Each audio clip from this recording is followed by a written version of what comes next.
மாலை பாருங்கள். நம்ம மாலை நிறையா இருக்கிறனால நான் கட்ட முடியல, வீடியோ எடுக்க முடியல. இந்த மாலையை பாருங்கள், இந்த மாலையோட அழகை பாருங்கள். இது பார்த்தீங்கன்னா ஒரு வித்தியாசமாக இருக்கும். இந்த பாருங்கள், புக்கையில் வைக்கிற மாதிரி இருக்கும். நீங்கள் அந்த காடியில் புக்கை வைப்பீங்களா அந்த மாதிரி அந்த ஸ்டைலு பாருங்கள். இந்த ஸ்டைலை பாருங்கள், புக்கு வைக்கிற மாதிரியே இருக்கும், பார்க்க அழகாக இருக்கும். பாருங்கள், இது இந்த சைடு போட்டிருக்கா, இந்த பாருங்கள், இந்த சைடு போட்டிருக்கீங்க, ஒரு வித்தியாசம் இருக்கும். இதை பாருங்கள், இந்த பூ முன்ன பின்ன வரும். இந்த பாருங்கள்,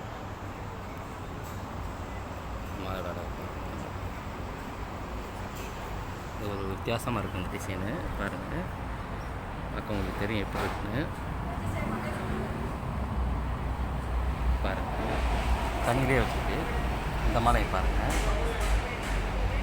இப்போ கட்டினேன், வீடியோ எடுக்கிறதுக்காண்டி கட்டினேன். பாருங்கள், பிடிச்சிருந்தால் லைக் பண்ணுங்கள், ஷேர் பண்ணுங்கள், கமெண்ட் பண்ணுங்கள். எப்படி இருக்குன்னு சொல்லுங்கள்.